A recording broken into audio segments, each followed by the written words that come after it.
And the Senate Majority Leader Kipchumba Murkomen has hit out at ODM leaders over building bridges initiative, calling on President Uhuru Kenyatta and former Prime Minister Raila Odinga to come clean on their agenda on BBI drive. Murkomen says the two leaders need to open up to help end tension building up over the implementation of the report. Now, the ODM team called on Murkomen to be sincere when mentioning names of the two leaders, saying the document is for the people and its implementation must be decided by the people. The leaders were speaking at Waondo in Homa Bay County, where they attended a burial ceremony of TJ Kajwang's mother. We allowed Kenyans to speak. And as a party, we are saying we want a government that is inclusive, that is all-encompassing.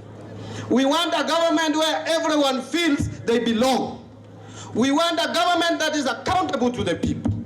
We want a government that will fight corruption. And that is why we support the proposals of the BBI. And who said that ODM would only go for Prime Minister? If it is executive president, we can go for it. We must not live under hypocrisy.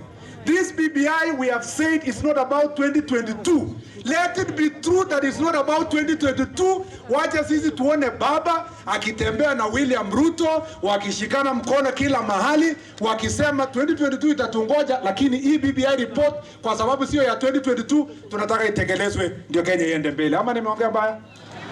Kama nimeongea baya mnisamee, ndio niende pole pole, mimi ni hame.